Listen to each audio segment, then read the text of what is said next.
భార్య: అప్పటికి మా అమ్మ చెబుతూనే ఉంది మిమ్మల్ని పెళ్లి చేసుకోవద్దని. మా అమ్మ ఎంతో వాదించింది. నేనే ఆమె మాట లెక్క చేయకుండా పెళ్లి చేసుకుని తప్పు చేశాను. భర్త: నిజమా? ఆమె మంచి మనసు తెలియకుండా ఇన్నాళ్ళు ఆవిడని తిట్టుకున్నాను కదే. టీచర్: రాము, నువ్వు పెద్దయ్యాక ఏం చేస్తావు? రాము: పెళ్లి చేసుకుంటాను టీచర్. టీచర్: అది కాదురా, ఏమవుతావని అడిగా. రాము: పెళ్లి కొడుకుని అవుతాను టీచర్. టీచర్: నా ఉద్దేశం పెద్దయ్యాక ఏమి సాధిస్తావని. రాము: పెళ్లి కూతుర్ని టీచర్. టీచర్: ఒరేయ్, పెద్దయ్యాక అమ్మా నాన్నల కోసం ఏం తెస్తావని. రాము: కోడల్ని టీచర్.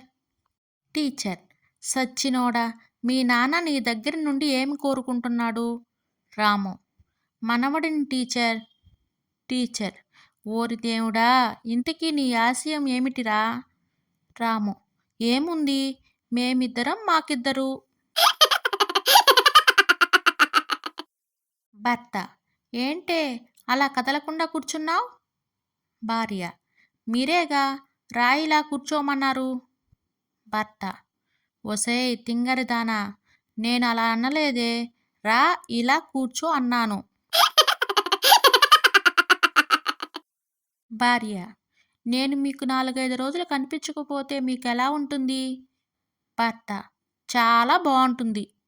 ఆ తర్వాత అతనికి తన భార్య సోమవారం కనిపించలేదు, మంగళవారం కనిపించలేదు, బుధవారం కనిపించలేదు, గురువారం తన కంటివాపు తగ్గాక అప్పుడు కొంచెం కొంచెం కనిపించింది. భార్య: ఏమండి, ఫంక్షన్కి వెళ్ళి వచ్చినప్పటి నుంచి కడుపులో కాలుతున్నట్లు ఉందండి. భర్త: ఎందుకు కాలదు, మీ వదిన 7 వారాల నగలు వేసుకుని కనిపించిందిగా. కరీనా: మై డియర్ రాజు, మన పెళ్ళికి మీ వాళ్ళందరి నుండి గ్రీన్ సిగ్నల్ వచ్చిందా?